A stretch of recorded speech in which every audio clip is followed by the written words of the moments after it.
பிரியங்களுக்கும் மதிப்பிற்கும் உரிய நல்ல யோகம் இணையதள அன்பர்களுக்கு உங்கள் அன்பு ஜோதிடர் வேதா கோபாலனின் பணிவான வணக்கங்கள். குரு வக்ரம், அதிசாரம், வக்ர நிவர்த்தி இதெல்லாம் பற்றி இன்றைக்கு பேச போகிறோம். இதனால் எந்தெந்த ராசிக்கு என்னென்ன பலன் இருக்க போகிறது, எத்தனை நாள் இந்த வக்ர நிவர்த்தி, அதிசாரம் இதெல்லாம் இருக்க போகிறது அப்படின்னு இப்போ பார்க்க போகிறோம். இந்த அதிசாரம் அப்படின்னா முன்னோக்கி போகுதல். அதாவது தற்போது மிதுனத்தில் குரு பகவான் இருக்கிறார். அவர் அதிசாரமாக ஒரு சில நாட்கள் முன்னாடியே அவர் முன்னோக்கி நகர்ந்து கடக ராசிக்கு போய்விட்டார். இன்னும் சில நாட்கள் கழிச்சு டிசம்பர் மாதம் 21ஆம் தேதி, அதாவது மார்கழி மாதம் 6ஆம் தேதி அன்றைக்கு அவர் திருப்பியும் கடகத்திலிருந்து மிதுனத்துக்கு வந்துட போறாரு. இது ஒரு சின்ன குழந்தை விளையாட்டு மாதிரி குரு பகவானுக்கும் சனி பகவானுக்கும் இந்த வக்ர நிவர்த்தி, அதிசாரம் இதெல்லாம் ஒரு விளையாட்டு போல நிகழும். இது பல வகையில் எல்லாருக்குமே நன்மை கூட கிடைக்கும் இதனால. அதாவது யாருக்காவது அந்த குரு பயிற்சி கொஞ்சம் அட்வர்ஸ் பலனா, கொஞ்சம் அதிக நற்பலன் தராமல் இருந்தால் இந்த வக்ர நிவர்த்தி, அதிசாரம் எல்லாமே நல்ல பலனை கொடுக்க ஆரம்பிச்சிடும். அந்த கொஞ்ச நாட்களுக்காவது ஒரு ரிலீஃபை கொடுக்கும். இப்போது டிசம்பர் மாதம் 21ஆம் தேதி திரும்பியும் கடகத்திலேருந்து மிதுனத்துக்கு வரப்போகிற அந்த குரு பகவான் மிதுனத்திலேயே எப்படி இருக்க போகிறார் அப்படின்னா வக்ரமாக இருக்க போகிறார். வக்ரமாக ரிவர்ஸ் கியர்னால் முந்தின கட்டத்துக்கு போயிட மாட்டார். முந்தின கட்டம் நோக்கி திரும்பி அமர்தல். கொஞ்சம் ஃப்ரண்ட்டில் அந்த டிரைவர் இந்த பக்கம் திரும்பி உட்காந்தா எப்படி இருக்குமோ அதை மாதிரி செய்ய போகிறார். இப்போ இதனால் எந்தெந்த தேதியிலேருந்து என்னென்ன தேதி வரைக்கும் அப்படின்னு பார்த்தோம்னாக்கா, டிசம்பர் மாதம் 21ஆம் தேதியிலிருந்து மார்ச் மாதம் 17ஆம் தேதி வரைக்கும், இன்னும் சொல்ல போனால் மார்கழி மாதம் 6ஆம் தேதி முதல் பங்குனி மாதம் 3ஆம் தேதி வரைக்கும் இந்த விளையாட்டு நிகழப்போகிறது. இது ரொம்ப சுவாரஸ்யமான விளையாட்டு. ஏன்னு கேட்டிங்கனாக்கா, இவ்வளோ நாளும் புதனுடைய வீட்டில் ஆல்ரெடி இருந்துகிட்ருக்காரு குரு பகவான். அவர் மெல்ல நகர்ந்து சந்திரனுடைய வீட்டுக்கு போகிறார். சந்திரனும் குருவும் ரொம்ப ஃப்ரெண்ட்ஸு. ஜாதகப்படி சந்திரனும் குருவும் இணைந்திருந்தால் அதை நம்ம கஜகேசரி யோகம் அப்படின்னு சொல்லுவோம். கஜன யானை, கேசரினா சிங்கம். யானையும் சிங்கமும் எப்படி ஒரு 2 பக்கம் பாதுகாத்தால் எப்படி இருக்குமோ அந்த மாதிரி குரு பகவானும் சந்திர பகவானும் நம்மளுக்கு ஒரு ப்ரொடெக்ஷனாக இருப்பாங்க.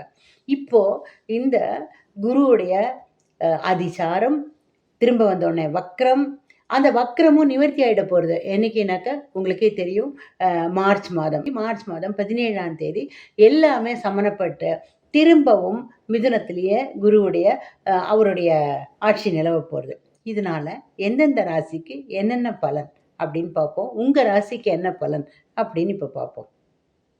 துலாம் ராசிக்கு குருவின் அதிசாரம் என்ன மாதிரி பலன்களை தரவிருக்கிறது அப்படின்னு பார்ப்போம்.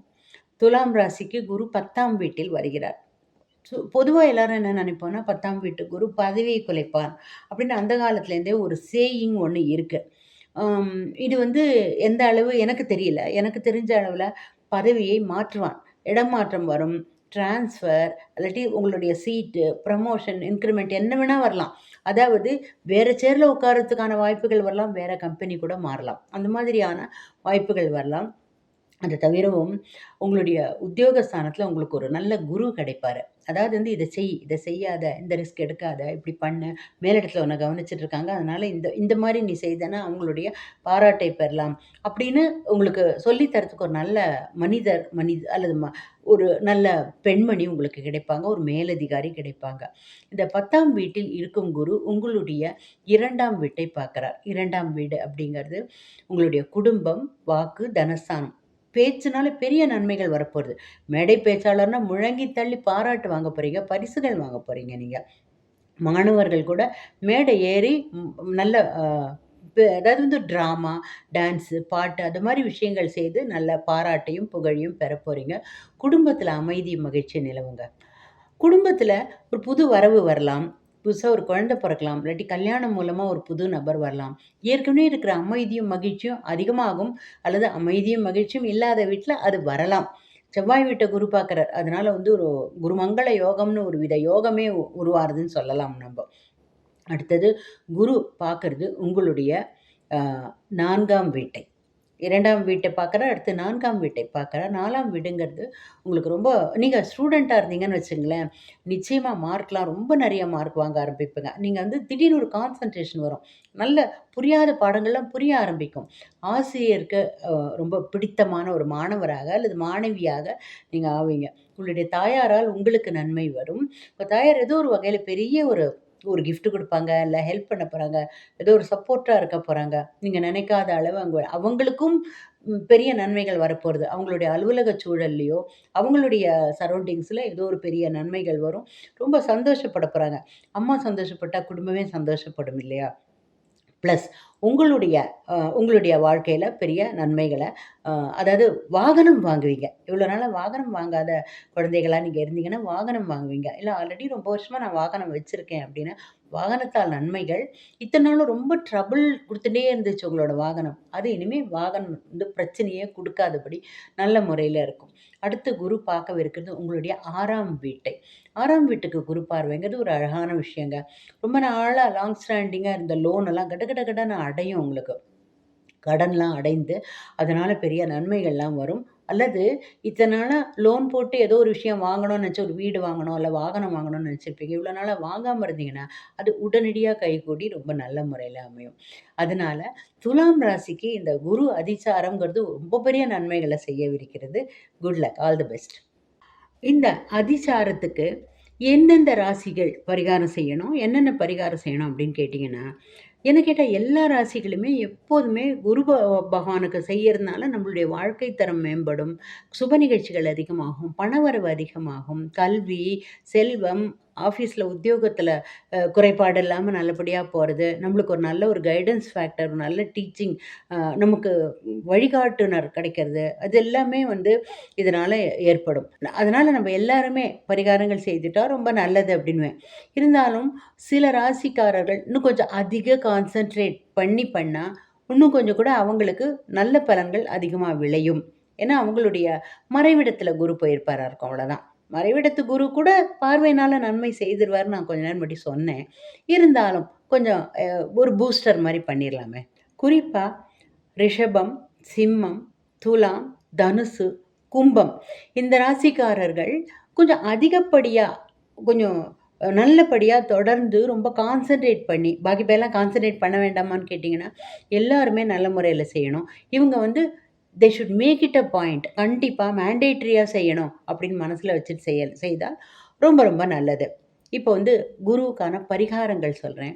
குரு அப்படின்னாலே உங்களுக்கே தெரியும். குருவாயூரப்பன், தக்ஷணாமூர்த்தி, மகா பெரியவா, ராகவேந்திர சுவாமி, சாய்பாபா, இன்னும் நீங்க வந்து வைணவ சம்பிரதாயத்தில ஆச்சாரியர்கள், ஜீயர்கள், சைவத்தில பார்த்தீங்கன்னாக்கா, நீங்க வந்து ஒரு வேளை சிருங்கேரி மடமோ, இல்ல காஞ்சி மடமோ, எந்த மடமானாலும், இல்லாட்டி குருஜி அப்படின்னு நீங்க யாரையானா ஒரு சில குரு குரு வச்சிருப்பாங்க இல்லையா? சில பேர் குருஜின்னு சில அமைப்புகளுக்கு போவாங்களா இருக்கும்.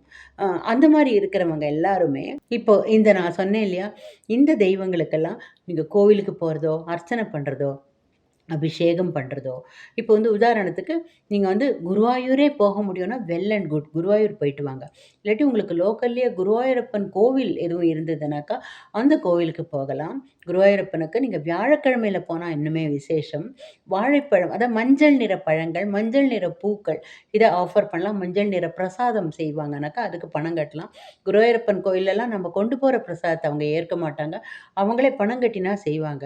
சில பேர் துலாபாரம் எதுவும் குடுக்கணும்னு ரொம்ப நாளா நெனச்சிட்டு இருந்தீங்கனாக்கா, அந்த துலாபாரத்துக்கு நீங்க வந்து ஏதேனும் ஏற்பாடு செய்யலாம். லோக்கல் குருவாயூரப்பன் கோவில்லயே எந்தெந்த வகையான பரிகாரம் விளக்கேத்தலாம். நெய் விளக்கேத்தலாம். நெய் விளக்குங்கிறது ரொம்ப பெஸ்ட்டான குரு பிரீத்தி. அடுத்தது நீங்க இந்த கோயில்களுக்கு வியாழக்கிழமையில போறதோட, வியாழக்கிழமையில பெண்மணிகளுக்கு, பெண்களுக்கு வெத்தல பாக்கு, மஞ்சள் பூ, மஞ்சள் பழம் ரூ. 30 வைத்து கொடுக்கலாம். அல்லது மஞ்சள் கலர்ல ரவிக்க துண்டு வச்சு கொடுக்கலாம். முடிந்தா புடவையோ, சுடிதாரோ என்ன வேணா இல்ல தங்கமே கூட வச்சு கொடுக்கலாம். ஏன்னா என் வாயால நல்லதாவே சொல்லிட்டேன். உங்களால என்ன முடியிறதோ பண்ணலாம் இல்லையா? அதனால முடியும்னா உங்களால வியாழக்கிழமையில விரதம் இருக்கலாங்க. விரதம்னு ஒண்ணு பயங்கரமா நெனச்சுன்றாதீங்க. ஒரு வேள நார்மலா சாப்பிடுங்க.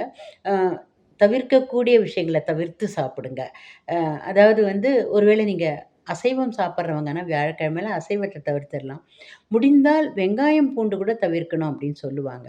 அடுத்தது ஒரு வேளை சாப்பிடுறது, இன்னொரு வேளையில நீங்க அ ரொம்ப உடம்பு தாக்கு பிடிக்காதுன்னா டிஃபன் சாப்பிடலாம். அல்லது சமைக்காத உணவுகள சாப்பிடலாம். அதாவது வந்து அ vegetable salad, fruit salad, juices என்ன வேணா சாப்பிடலாம். அது வந்து நாள் முழுக்க நீங்க பானங்களுக்கு எந்த விதமான தடையும் கிடையாது. ஏங்க நானே எல்லா நாளுமே அப்படிதான் சாப்பிடுறேன்னு சில பேர் சொல்லுவாங்க. வியாழக்கிழமை காலையில் தலைக்கு தண்ணி ஊற்றிட்டு நான் சொன்ன இந்த குருவெல்லாம் நல்ல பிரார்த்தனை பண்ணிவிட்டு நீங்கள் இந்த பரிகாரத்தை செய்யலாம், இந்த விரதத்தை ஏற்கலாம். வியாழக்கிழமை நவகிரக சன்னதியில் 3 நெய் விளக்கு ஏற்றலாம். முடிந்த 3 எல்லா வியாழக்கிழமையுமே ஏற்றினா நல்லது. அங்கே போக நேரம் இல்லையா, வீட்டிலேயே நான் சொன்ன இந்த கடவுள்கள் முன்னாடி 3 நெய் விளக்கு தனியாக அப்பார்ட் ஃப்ரம் நீங்கள் சாமி சன்னதியில் என்ன விளக்கு ஏற்றுவீங்களோ அது தவிரவும் இந்த குருவுடைய படத்துக்கு முன்னாடியும் ஏற்றலாம். முடிந்தால் ஆலங்குடி போயிட்டு வரலாம். தட்சிணாமூர்த்தி அல்லது அந்த மாதிரியான குரு கோவில்லாம் இருக்குல்ல, தென் தட்சிணாமூர்த்தி கோவில்கள்லாம் இருக்குது, பல இடங்களில் இருக்குது. அந்த மாதிரியான குருவுக்குன்னு எக்ஸ்க்ளூசிவாக உள்ள கோவில்கள், ராகவேந்திர மடத்துக்கு போகலாம், காஞ்சி மடத்துக்கு போகலாம். இது போன்ற விஷயங்கள போயிட்டு அங்கே விளக்கேத்தி, நீங்கள் வந்து பிரசாதத்துக்கும் பணம் கட்டி எல்லாம் செய்தீங்கன்னாக்கா, ரொம்ப நல்ல குரு பிரீத்தி. அப்புறம் ஒவ்வொரு வியாழக்கிழமையும் குருவுக்கான ஸ்லோகங்களை சொல்லுங்கள். குருவாயூரப்பன் ஸ்லோகங்கள் சொல்லலாம். குருவுடைய சிம்பிளாக குரு பிரம்மா குரு விஷ்ணு குரு தேவோ மகேஸ்வரக குரு சாட்சாத் பரபிரம்ம தஸ்மை ஸ்ரீ குருவே நமகான்னு சொன்னால் கூட அது கூட நல்ல பலன் தரும். மாத்ரு தேவோபவ பித்ரு தேவோபவ ஆச்சாரிய தேவோபவ இப்படி சொன்னால் கூட உங்களுக்கு நல்ல பலன் கிடைக்கும். இல்லை குருவாயூரப்பா நமக அந்த மாதிரி நீங்கள் சொல்லிகிட்டே போகலாம். என்ன உங்களுக்கே தெரியும் இப்போ நான் சொல்ல சொல்ல. ஸோ இதில் எந்த விதமான வழிபாடு செஞ்சாலும் நல்லது. ஆசிரியர் ஸ்தானம், ஏன்னா குருஸ்தானம் இல்லையா, ஆசிரியர்களுக்கு ஒரு நல்லது. ஏதாவது ஒரு உதாரணத்துக்கு நான் வியாழக்கிழமை தாம்பூலம் கொடுக்க சொன்னேன், அது ஆசிரியர்களுக்கு கொடுக்கலாம். ப்ரொஃபஸராகவோ லெக்சரராகவோ ஈவன் டான்ஸ் டீச்சர், பாட்டு டீச்சர், ஹிந்தி டீச்சர் யாராக இருந்தாலும் கொடுக்கலாம். இப்படிலாம் செய்தீங்கன்னா ரொம்ப நல்ல முறையில் இது குரு பிரீத்தி அமைந்து மேலும் நல்ல நற்பலன்களை நீங்கள் இந்த அதிசார டயத்தில் பார்க்கலாம். அதிசாரத்தில் மட்டும் இல்லை, அது முடிஞ்ச பிறகும் கூட நீங்கள் தொடர்ந்து லைஃப்பில் இந்த குருவாயூரப்பருக்கு, தட்சிணாமூர்த்திக்கு, மகா பெரிவாளுக்கு, ராகவேந்திர சுவாமிக்கு, சாய்பாபா மேலே நம்பிக்கை இருந்தால் அவருக்கு தாராளமாக செய்யலாம். சாய்பாபா கோயிலில் ஒரு 30 லட்டு வியாழக்கிழமை மஞ்சள் நிற லட்டு கொடுத்தீங்கன்னாக்கா பிரசாதமாக அவங்க டிஸ்ட்ரிபியூட் பண்ணால் அதுவும் ஒரு பெரிய குரு பிரீத்தி ஆகும். ஸோ இந்த குரு பிரீதிகள் மூலமாகவும் உங்களுக்கு எல்லா வகை நற்பலன்களும் கிடைக்கணும்னு விரும்பி வேண்டி நமஸ்கரித்து கேட்டுக்கொள்கிறேன். நன்றி. இவ்வளவு நேரமாக குருவின் அதிசார பலன்களை பார்த்தோம். அதாவது இத்தனை நாளாக மிதுனத்தில் இருந்த குரு கடகத்துக்கு போகிறதுனால இதனால் பார்த்தீங்கன்னா நம்ம 12 ராசிகளுக்குமே நல்ல பலன் தான். சந்திரன் வீட்டுக்கு குரு போகிறது ஒரு நற்பலன், செவ்வாயின் வீட்டை குரு பார்க்குறது ஒரு நற்பலன்.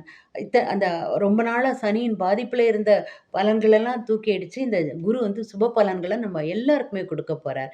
அதனால் இந்த குருவின் அதிசாரம் நம்ம எல்லாருக்குமே உலகத்துக்கே நன்மை பண்ணுற ஒரு அதிசாரமாக இருக்குது. அதனால் மார்ச் மாதம் 17ஆம் தேதி வரைக்கும் நம்ம எல்லாருக்கும் ரொம்ப ரொம்ப நல்ல பலன்களை அடுத்தடுத்து எதிர்பார்க்கலாம். உங்கள் அனைவருக்கும் எல்லா வகையிலும் இந்த குருவின் அதிசாரம் அமோகமான பலன்களை தருவதற்கு என்னுடைய வாழ்த்துக்களை தெரிவித்துக் கொள்கிறேன். நன்றி, வணக்கம்.